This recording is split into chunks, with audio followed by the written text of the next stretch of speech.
ओडिशा में फतेह हासिल करने के लिए कांग्रेस ने चुनावी रणनीति तैयार कर ली है। स्टार प्रचारक पहले चरण में होने वाले 4 लोकसभा और 28 विधानसभा क्षेत्रों में प्रचार करेंगे।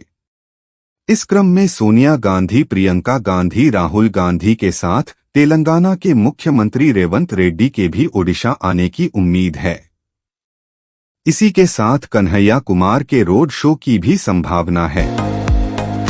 ओडिशा में लोकसभा चुनाव से पहले नेताओं के पाला बदलने का दौर जारी है। इस क्रम में कोरापुट जिले के लक्ष्मीपुर से पूर्व विधायक कैलाश चंद्र कुलेसिका भाजपा में शामिल हो गए हैं। हालांकि कुछ दिनों पहले ही वह कांग्रेस छोड़ बीजेपी में शामिल हुए थे, लेकिन लक्ष्मीपुर से उन्हें टिकट न दिए जाने पर नाराज होकर उन्होंने पार्टी छोड़ दी और भाजपा में शामिल हो गए। ओडिशा की पूर्व मंत्री कमला दास का कटक में निधन हो गया है। उन्होंने कटक के एक निजी अस्पताल में अंतिम सांस ली। उनके फेफड़ों में संक्रमण हो गया था। मृत्यु के समय उनकी उम्र 79 वर्ष थी। बीती रात 12:15 पर इलाज के दौरान उन्होंने दम तोड़ा। वह बीजू पटनायक एवं नवीन पटनायक की कैबिनेट में मंत्री रह चुकी हैं। बीजेडी कैंडिडेट लिस्ट बीजेपी मुखिया और ओडिशा के मुख्यमंत्री नवीन पटनायक ने बालेश्वर लोकसभा सीट पर पार्टी के उम्मीदवार की घोषणा कर दी है। नवीन पटनायक ने हाल ही में भाजपा छोड़कर बीजेपी में शामिल हुई लेखा श्री को बालेश्वर से उम्मीदवार बनाया है। इसी के साथ नवीन पटनायक ने 9 विधानसभा सीटों के लिए भी उम्मीदवारों की घोषणा कर दी है। ओडिशा में लोकसभा चुनाव के साथ साथ विधानसभा चुनाव होना है। चुनाव को लेकर नवीन पटनायक की पार्टी बीजू जनता दल ने 38 सदस्यीय घोषणा पत्र कमेटी का गठन कर दिया है। इस कमेटी का अध्यक्ष सांसद चंद्रशेखर साहू हैं। वहीं अमर पटनायक को संयोजक की जिम्मेदारी दी गई है। इस घोषणा पत्र कमेटी में 6 लोगों को उपाध्यक्ष बनाया गया है। ओडिशा पॉलिटिक्स। ओडिशा भाजपा के प्रदेश चुनाव प्रभारी विजय पाल सिंह तोमर ने कहा कि भाजपा के शेष उम्मीदवारों की सूची जल्द ही जारी होगी। उन्होंने कहा कि राज्य की शेष सभी विधानसभा सीटों के लिए प्रत्याशियों के नामों की घोषणा 20 तारीख तक हो जाएगी। उन्होंने कहा कि केंद्रीय नेतृत्व के ओडिशा में चुनाव प्रचार करने पर 2-3 दिन में निर्णय ले जाएगा। ओडिशा में कांग्रेस के विधायक मोहम्मद मुकिम को बड़ा झटका लगा है। ओडिशा ग्रामीण आवास और विकास निगम ORHDC भ्रष्टाचार मामले में हाई कोर्ट ने निचली अदालत के फैसले को बरकरार रखा। भुवनेश्वर विशेष विजिलेंस अदालत ने उन्हें 3 साल जेल की सजा सुनाई थी। हाई कोर्ट से निराशा हाथ लगने के बाद अब विधायक मोहम्मद मुकिम क्या करते हैं, इस पर सबकी नजर है। राज्य सरकार की ओर से जीवन जीविका सहायता योजना में सभी राशन कार्ड धारकों को 1,000 रुपये सहायता राशि दी गई है। राजगांगपुर ब्लॉक में इस योजना में 23,889 कार्ड धारक परिवारों को शामिल किया गया था।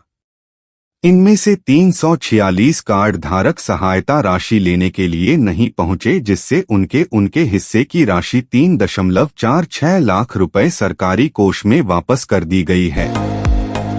ओडिशा में बरगढ़ जिला अध्यक्ष और पूर्व सांसद प्रभास सिंह ने बीजेपी पार्टी की प्राथमिक सदस्यता से इस्तीफा दे दिया है। इस्तीफा देने के लिए वह नवीन निवास आए और पार्टी सुप्रीमो नवीन पटनायक को अपना इस्तीफा सौंपा। इस चुनाव में प्रभास बरगढ़ लोकसभा सीट से चुनाव लड़ने के लिए बीजेपी से टिकट मिलने की उम्मीद कर रहे थे, लेकिन पार्टी ने उनकी जगह परिणीता मिश्रा को टिकट दे दिया। भुवनेश्वर के बालेश्वर जिले के जलेश्वर प्रखंड मोहम्मदनगर पटना पंचायत के चालंती गांव में अचानक वज्रपात गिरा और इस कारण काफी नुकसान भी हुआ। वज्रपात के कारण एक घर की दीवार टूट गई और छत को भी काफी नुकसान पहुंचा। वहीं इसके अलावा इसी गांव में एक नारियल का पेड़ भी पूरी तरह से झुलस गया और घर में टीवी, फ्रिज, कूलर सहित कई बिजली का सामान भी जल गया। राज्य के सरकारी अस्पताल में कार्य करने वाले डॉक्टर निजी अस्पताल में जाकर कार्य कर रहे हैं और इस पर पाबंदी को लेकर हाई कोर्ट में एक जनहित याचिका दायर की गई है। इस याचिका को हाई कोर्ट ने स्वीकार कर लिया है और इस संबंध में हाई कोर्ट ने राज्य सरकार से जवाब तलब कर 4 हफ्तों में जवाब दाखिल करने को कहा है। भोजपुरी स्टार पवन सिंह को भाजपा ने आसनसोल से प्रत्याशी बनाया था, लेकिन उन्होंने चुनाव लड़ने से मना कर दिया। फिर आरा से चुनाव मैदान में उतरने की चर्चा थी। इस बीच भोजपुरी के power star Pawan Singh Karakat Lok Sabha seat चुनाव लड़ने का फैसला किया है। इस सीट से एनडीए के प्रत्याशी उपेंद्र कुशवाहा मैदान में हैं। लोकसभा चुनाव से पहले एक बार फिर ईवीएम चर्चा में हैं। ईवीएम को लेकर लगातार सवाल उठाने वाले दिग्विजय सिंह ने फिर यह मुद्दा छेड़ा है। इस बार उन्होंने चुनाव आयोग पर भी आरोप लगाया कि आयोग उनके सवालों का जवाब नहीं दे रहा है और नहीं मिलने का समय दे रहा है। उन्होंने ईवीएम को लेकर 3 सवाल भी आयोग से पूछे हैं। मायावती के करीबी माने जाने वाले भीम राजभर आजमगढ़ लोकसभा से बसपा के प्रत्याशी बनाए गए हैं। उनका मुकाबला भाजपा सांसद दिनेश लाल यादव निरहुआ और सपा नेता धर्मेंद्र यादव से होगा। बहुजन समाजवादी से घोषित सदर प्रत्याशी भीम राजभर मऊ जनपद मुख्यालय से करीब 7 किलोमीटर दूर मोहम्मदपुर बाबूपुर गांव के रहने वाले हैं। वह 1985 से पार्टी के सक्रिय सदस्य हैं। समाजवादी पार्टी ने शुक्रवार को लोकसभा प्रत्याशियों की एक और लिस्ट जारी कर दी। सपा ने उत्तर प्रदेश में 2 और प्रत्याशियों के नाम का ऐलान किया है। कौशाम्बी से पुष्पेंद्र सरोज और कुशीनगर लोकसभा सीट से अजय प्रताप सिंह उर्फ पिंटू सैंथवार को टिकट दिया है। सपा कांग्रेस गठबंधन में कौशाम्बी व कुशीनगर सीट सपा के खाते में आई थी।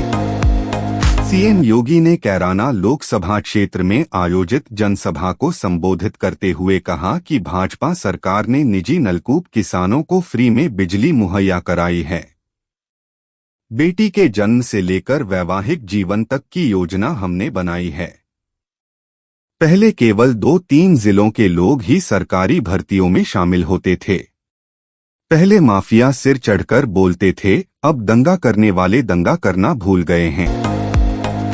कांग्रेस नेता शशि थरूर ने वामपंथियों पर वोट बांटने का आरोप लगाया है। शशि थरूर ने कहा कि यह विडंबना है कि वामपंथी संसदीय सीट पर भाजपा विरोधी वोटों को विभाजित करना चाहते हैं और वायनाड में गठबंधन धर्म का प्रचार करना चाहते हैं, जहां से राहुल गांधी चुनाव लड़ रहे हैं। कांग्रेस नेता ने कहा, लेफ्ट के पास भाजपा के कुशासन को लेकर कुछ नहीं है। प्रधानमंत्री नरेंद्र मोदी ने देश से प्रमुख 7 गेमर से मुलाकात की और उनके साथ कंप्यूटर और मोबाइल पर गेम भी खेला। इन गेमर के साथ मुलाकात को संक्षिप्त वीडियो साझा किया गया है और पूरा एपिसोड शनिवार को प्रसारित किया जाएगा। युवाओं और बच्चों में लोकप्रिय गेम बनाने वाले युवा गेमर प्रधानमंत्री मोदी को मोबाइल व कंप्यूटर पर उल्लास और दक्षता के साथ गेम खेलते देखकर आश्चर्यचकित थे। इंटरनेट मीडिया मंचों का अत्यधिक दुरुपयोग किए जाने पर सुप्रीम कोर्ट ने चिंता जताई है। जस्टिस अनिरुद्ध बोस, अब सेवानिवृत्त, और जस्टिस बेला त्रिवेदी की पीठ ने एक मामले के संबंध में फेसबुक पर भ्रामक पोस्ट डालने के लिए असम में all India United democratic front के विधायक करीमुद्दीन बारभूया के विरुद्ध अवमानना कार्यवाही शुरू करते हुए यह टिप्पणी की। इस मामले में फैसला सुरक्षित रख लिया गया था। रक्षा मंत्री राजनाथ सिंह ने आज चीन के साथ सीमाओं पर यथास्थिति बहाल करने का वादा करने वाले कांग्रेस के घोषणा पत्र की जमकर आलोचना की। न्यूज एजेंसी एएनआई के साथ एक इंटरव्यू में राजनाथ सिंह ने कहा कि मैं देशवासियों को आश्वस्त करना चाहता हूं कि पीएम मोदी के नेतृत्व वाली सरकार के तहत कोई भी हमारी 1 इंच जमीन पर भी कब्जा नहीं कर सकता है। अमर सिंह चमकीला नेटफ्लिक्स पर रिलीज हो गई है। इम्तियाज अली म्यूजिकल फिल्मों के लिए जाने जाते हैं और अमर सिंह चमकीला उनके निर्देशन में बनी बेहतरीन फिल्म है।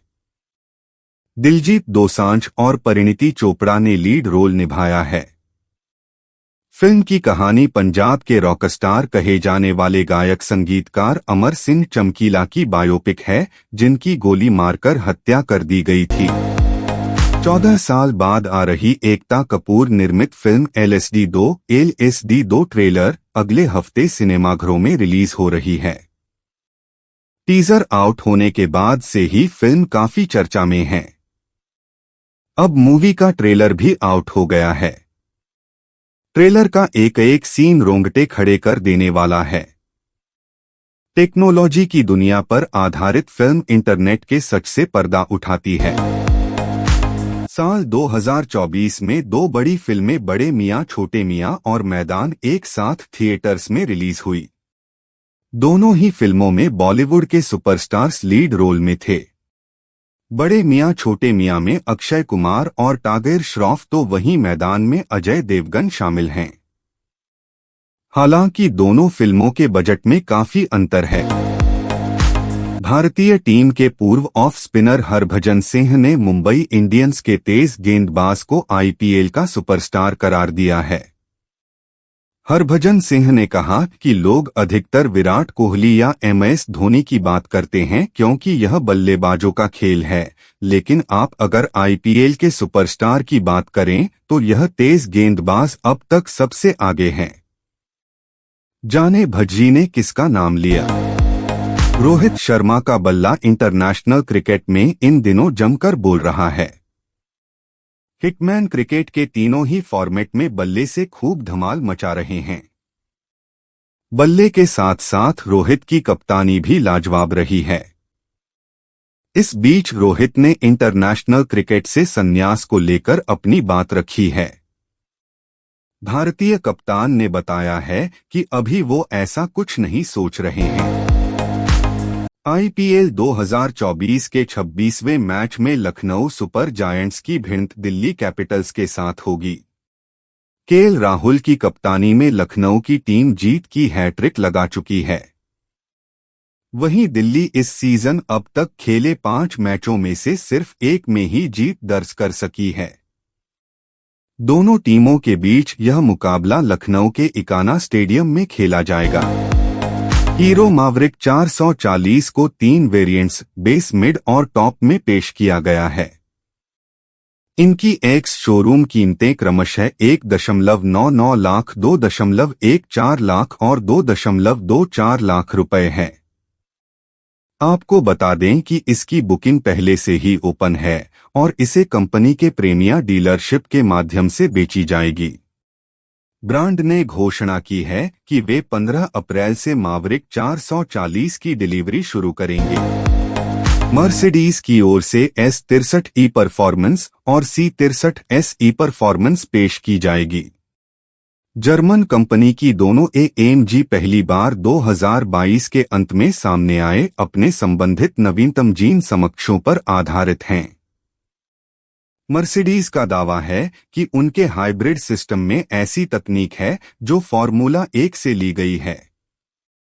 आइए अपकमिंग कारों के बारे में जान लेते हैं।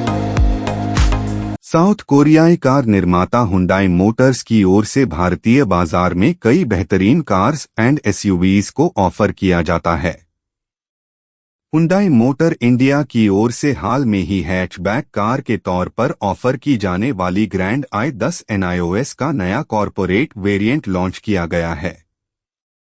इसे किस कीमत पर और किन खूबियों के साथ लाया गया है, आइए जानते हैं।